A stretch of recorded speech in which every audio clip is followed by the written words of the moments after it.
Okay, so we're saying all of these graphs are functions, correct? Okay. Fill in the table of values for graph F. Explain how you determine the output values for the inputs of -1 and 1. Okay, so we're looking at graph F right here. Can I use this graph to fill in this table? Okay, so look, I can see some dots, right? So when I'm at 0, I'm at what? No, I'm not at 0, 0 there. I'm at 0, -1. What's this dot? Over 2, up 2. So that goes right here. What's this dot? Over -2, down negative. So -2. So what's going to go here then? What about these two here that I have empty? Guys, focus. What about these two that I have empty? 2.5. They're not. They're not marked. They're not marked, so what should we do? 0? No. Question mark. No? They're not a function. I'm going to teach you something that you will see more next unit. But I'm going to show it to you now because it'll help. What this is called right here is this is called the rise and the run. Rise is up and down. Run is left and right. Do you notice the rise and the run are the same between every pair of dots? Do you see that? Okay, so I'm going to try to there. Okay, so do you see that the rise and the run are the same? Okay, and remember we kind of made triangles like this already, right? With the Pythagorean theorem. But so what we're going to do with rise and run is we're just going to count the legs. There's 2 there. Do you agree with that? Yeah. And then my rise is 1, 2, 3. Correct? Okay, all linear equations are written in a formula called y equals mx plus b. This rise over run, it's always rise over the run,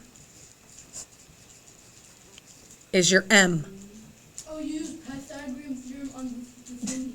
No, not here because I'm not trying to find c. I'm using rise over run. That's your m. So your rise is what? 3. And your run is what?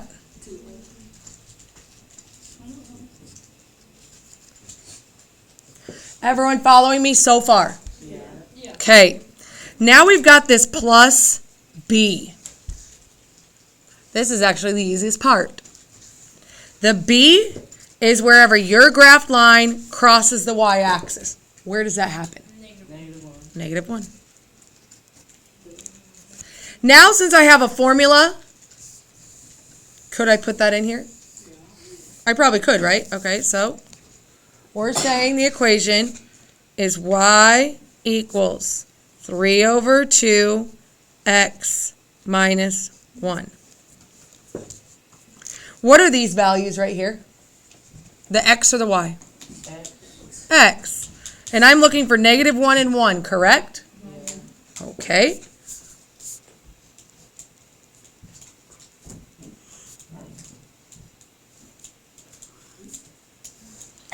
Do you see that I put it in for x? So let's solve it now. How would I type 3 over 2 into a calculator? Top divided by bottom. So 3 divided by 2 times 1 is going to give you 1.5 or 3 over 2. So 1.5. And if I take away 1, I'm going to be left with 0.5. Now question, looking at my graph, does that look about like 0.5? Yeah, pretty close, right? All right, now we need to try the -1. Y equals 3 over 2 times negative 1, take away 1.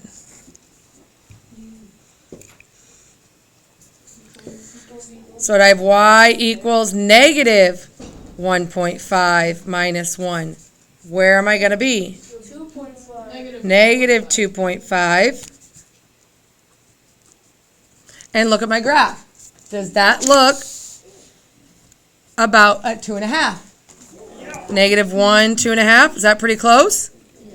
Yes. So we can use this line and create a formula, an equation. Okay. So I'm going to make it a little bigger here. The equation for graph C is this. Look, they did that already for us. Use the equation to create the table. So now we're going to use the equation every time. So we'd have y equals negative 0.5 times negative 2 plus 5. And we're going to write our answer here. Can you type all of that into your calculator? Yeah, your calculator does order of operations for you. 6.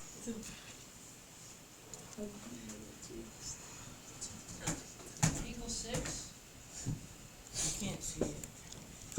Oh, sorry. Guys, why are we goofing off over there?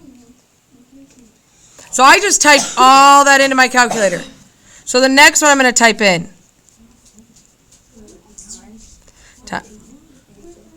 Yep. So now I'm going to type in negative 0.5 times negative 1 plus 5 and write down my answer. I want you to fill out this table.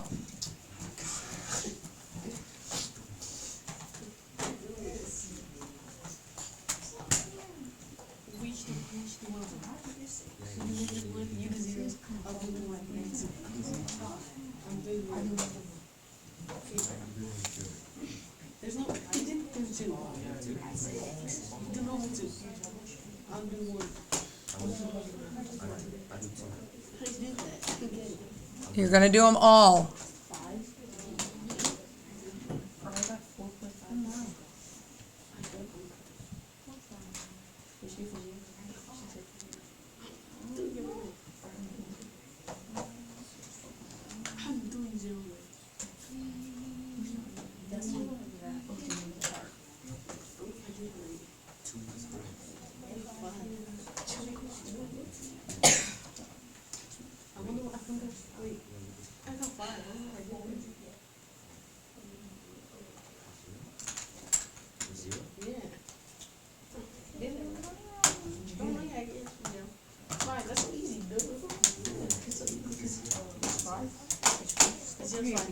So I got 5.5.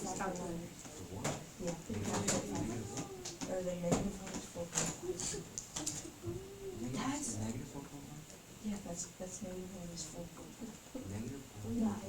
Negative 1 is 4.5. That's perfect. What's 1? Which is 1?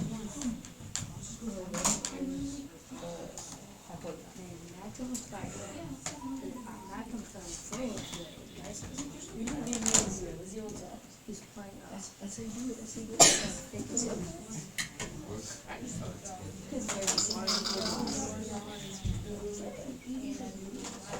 Right back. Okay, what is this one here? 5.5? What are we thinking?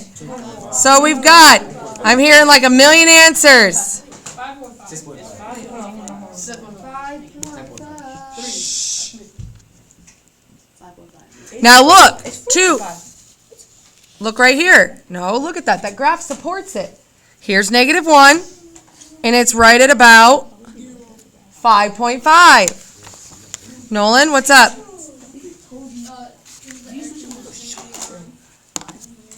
Open the window. Okay, what was 0? 5. What was 1? 4.5. And what was 2? 4. Okay, so I'm not going to keep talking over you.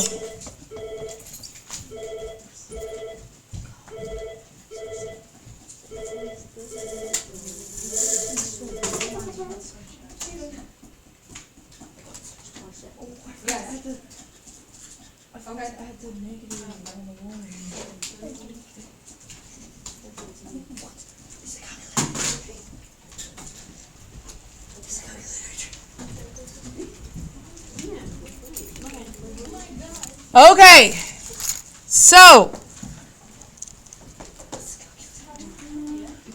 what we're going to do now, the very last step they're asking for is they're saying write the equation for two other graphs above on the back of this paper. Okay, we're just going to write it next to it. So we're going to write the equations for A, B, and D. Okay, so first thing we're going to do with A. We're first going to make our triangle. You ready? We've already got 2 points here. Go ahead and make that triangle.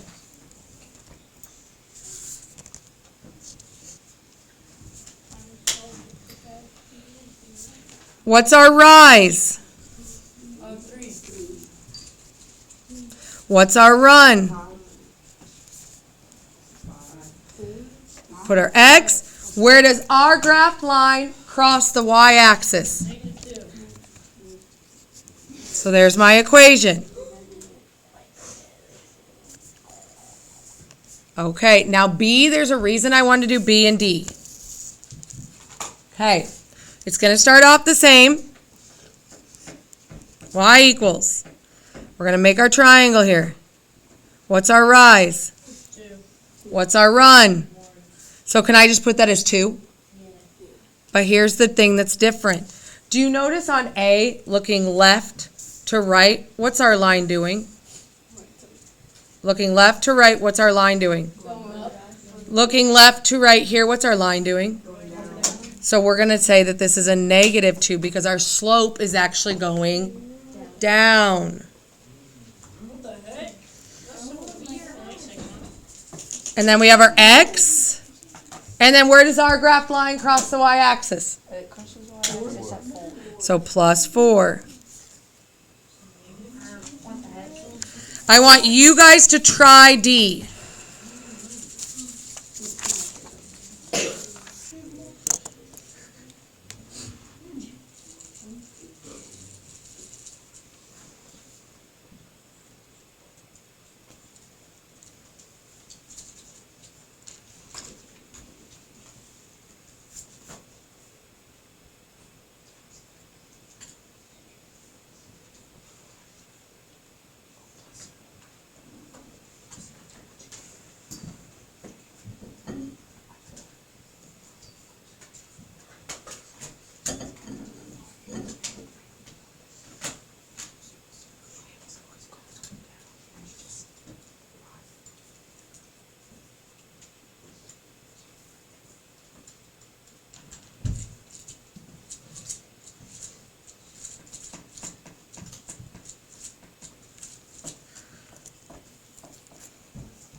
All right, for D, y equals, what's my slope?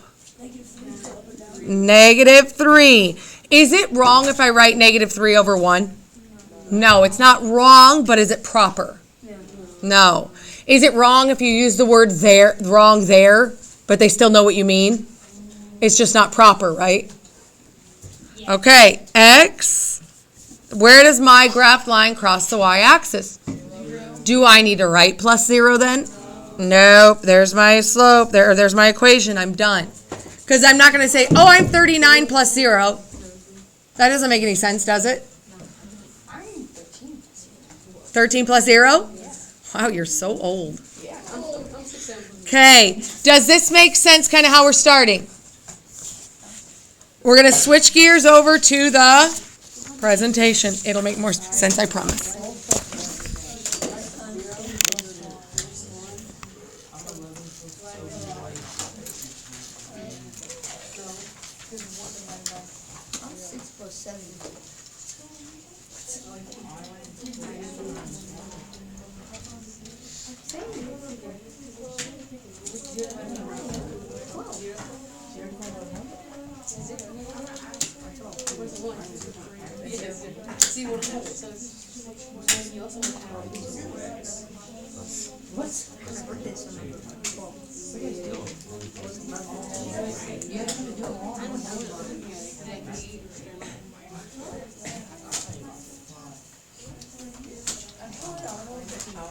Okay. I can represent a function using a table, a graph, or an equation. You've got to be able to represent a function no matter what I give you. If I give you the equation, you better be able to represent it. If I give you just the graph, you better be able to give me the table and the equation. Maybe I'll give you just the table, and you need to represent the graph and the equation. So you don't know which one I'm going to give you, but you have to be able to do them all. Okay? So this one here, use the function. So what did I give you? But I gave it to you in a table, a graph, or an equation. Okay, so this would be an example of me giving you an equation. Okay, so I'm giving you the equation here. What we're going to do is we're going to fill in the table. I need to remember to delete this just to have room to work. So this one here, f of negative 2 equals 2 times negative 2 squared minus 3. And we're going to get our f of x. So, grab that calculator.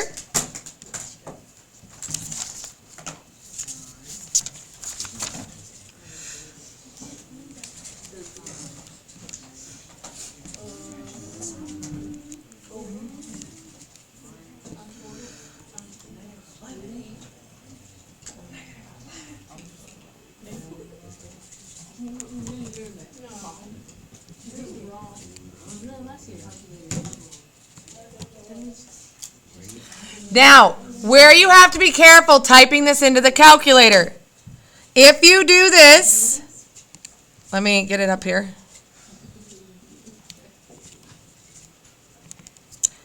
If you type your calculator, type it into your calculator like this. 2 parenthesis negative 2 squared and parenthesis minus 3. That's not going to work. Because what it does right here is make that a negative 4. So if you type it like this,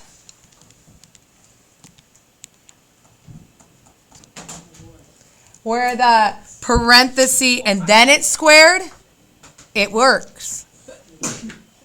So everyone for a minute, just grab your calculator. Type parenthesis, negative 2 squared and parenthesis. Hit enter. Square is right next to 7, x squared. I got 5. What do you get when you type it that way? Negative 4. Is negative 2 times negative 2 negative 4? So that's wrong, right? Okay, now clear it. Clear it. Hit parenthesis, negative 2, parenthesis, then square it. What do you get? 4. So does it matter how you type it in? Yes. So let's type this all in. 2 parenthesis, negative 2, end parenthesis, square minus 3. And what do you get? 5.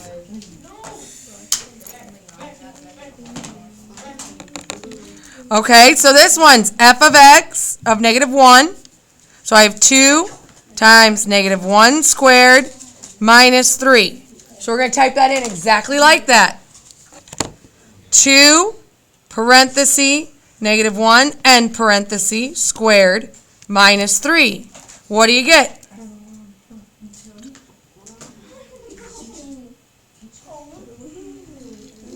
Well, you get negative 6. Shouldn't. Negative 1. I didn't even calculate that. Okay, let's try it again. 2 parenthesis negative 1 end parenthesis squared minus 3 equals negative 1. The biggest thing you have to remember is not to talk while I'm talking would be helpful. The biggest thing you have to remember is if the number you're squaring is negative, the square has to go on the outside of the parentheses. All right, I want you guys to try these next 3.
All right, what do we get here?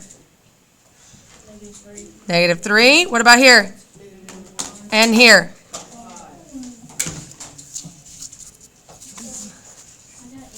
Okay, so since I gave you the equation, we've now created the, what's this? Table. So what do we still need to do? The graph. All right, let's flip it over. Okay, so here's what I'm giving you. So here's our, these are all the numbers we just came up with, right? So as an ordered pair, they're listed as X, Y. Nicole Harriman and Sydney Eisentrager to the office, please. Okay, so we're going to graph them. It says go over to -2, then what? 1, 2, 3, 4, 5. I'm not worried about the numbers. Count them. Over 1, 2, up 1, 2, 3, 4, 5. That's all I'm doing. So I've done this one. What's the next one you want me to do? -1, -1. Okay? That one's done. Now what? So I'm not going to go over any. I'm just going to go down 1, 2, 3. That one's done. Next, what? Now what? I go over to +1, right? Down 1. Do you notice something? It's kind of a pattern. It's like a mirror image, right? So the next one is going to be go over 2, up 1, 2, 3, 4, 5. So this is our graph.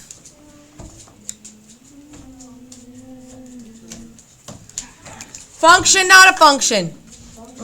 Function.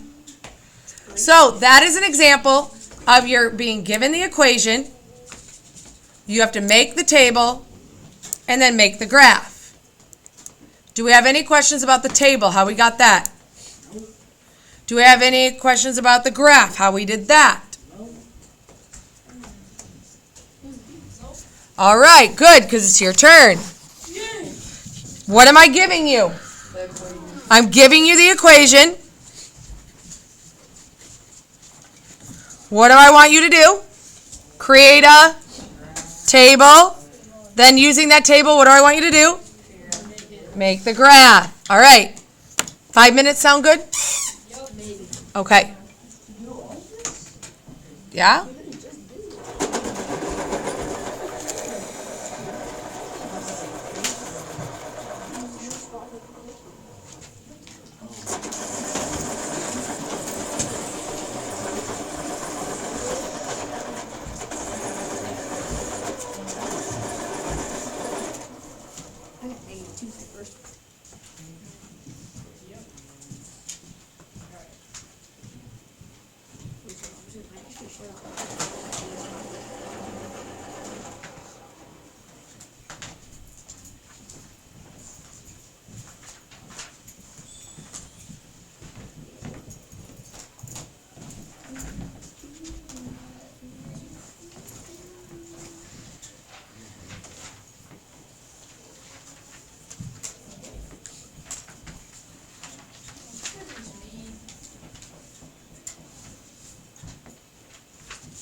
Okay.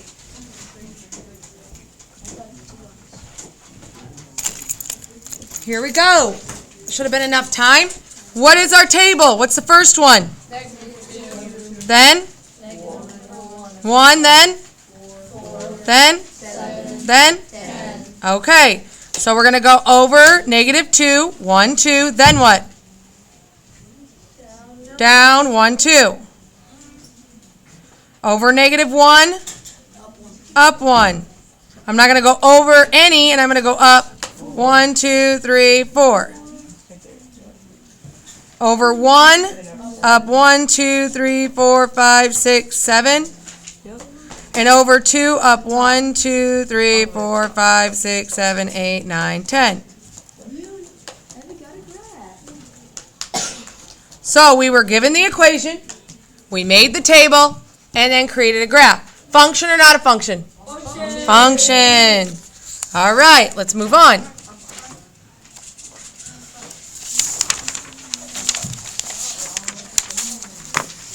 All right. What do we have? What do I have here? What is this? What is this? A graph. Oh my Lord. So this one, you're given a graph. So what are the two things we're going to have to come up with? Equation and a table. Okay.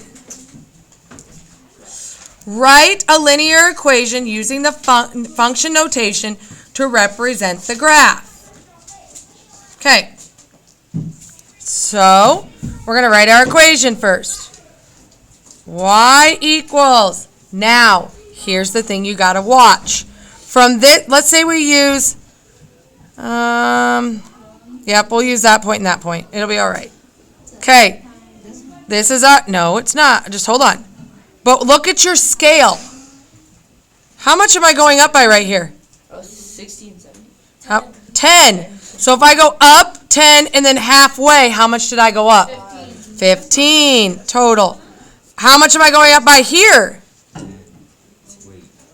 1. So what's my rise? 15 over 1. So do I need the 1 at the bottom?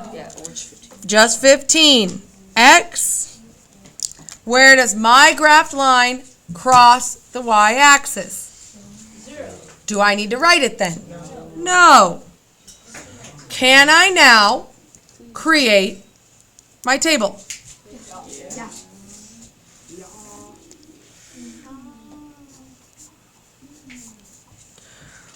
We're going to only go up to 6, just like they did.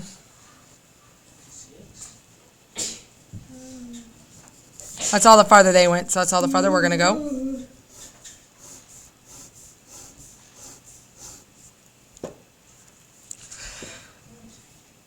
So at 0, my answer is 0. 15 times 1.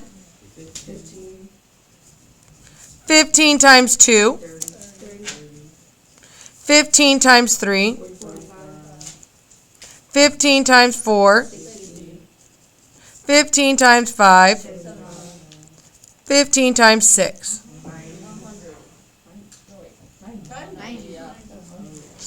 Okay, so we were given a graph, we created an equation, and we used the equation to create our table.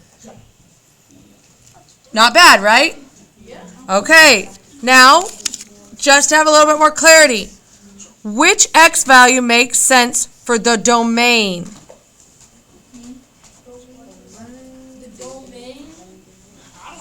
Let's read the problem. Students in Mr. Hubbard's 3rd grade class earn points for every full book they read. Okay? The points can be redeemed for a reward field trip at the end of the year.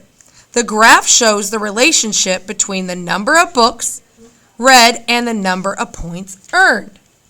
What domains make sense? Remember, x's are your domains. Y's are your ranges. What values would make sense? 1 through 5? 1 through 6? So I can't read 7 books? No. 1 through infinity. But I'm even going to go, I'm technically going to say that's wrong. 0 through infinity. Why nothing before 0? You can't read negative books. That's what they're getting at here. Only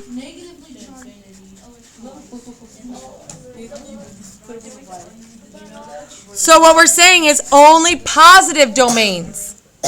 It can only be a positive domain. It would make 0 sense for it to be a negative domain. I can't say, well, I read negative 5 books. I'm going to look pretty stupid if I say that, don't you think? Are you gonna unread a book? You can't unread a book, yeah. Like you just gotta take it out of your brain. All right. You like Harry Potter? Questions so far on this? Okay. Back page.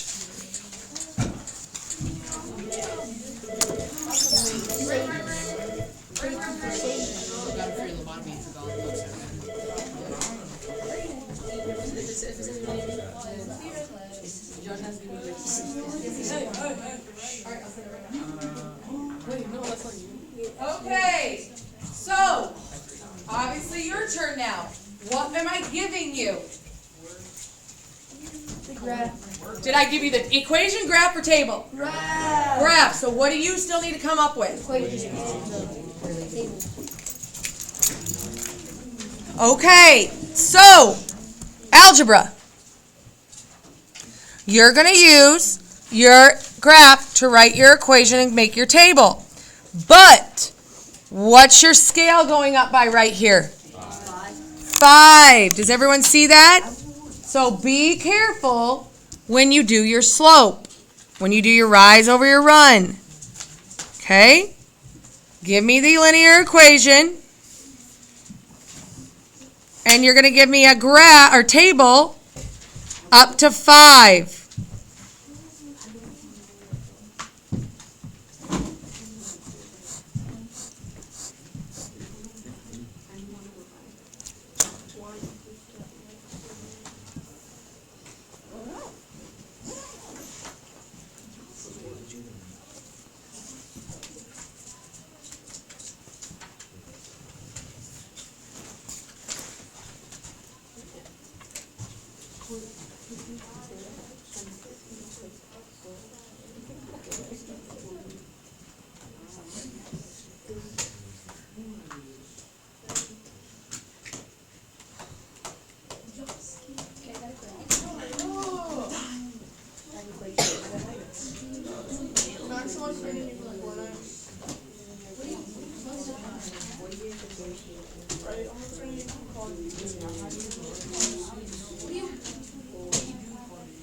Excuse me, teacher.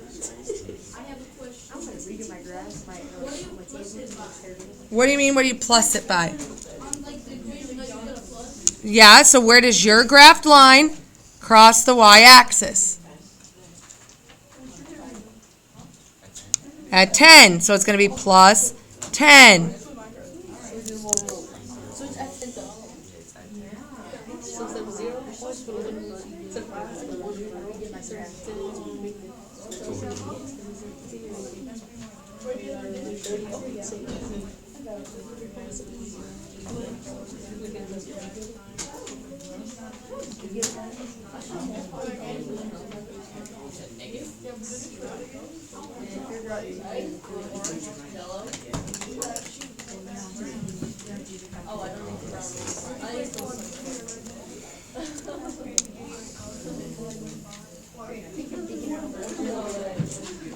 All right. Can somebody tell me the equation they came up with? Dalton, go. Y equals 5x plus 10. 5x plus 10. Okay. Now, so let's fill in our table. 0 would be what? 10. 5 times 1 plus 10 is? 5 times 2 plus 10 is? 5 times 3 plus 10? 5 times 4 plus 10? And 5 times 5 plus 10. So do we have our graph? Yes? Do we have our equation? Do we have our table? Okay. What values make sense for the domain? Each week, Mr. Times class buys stamps to add to his collection. The graph at the right shows the relationship between the number of weeks and the total stamps in his collection. Which domains make sense? Only, can he have negative stamps, guys?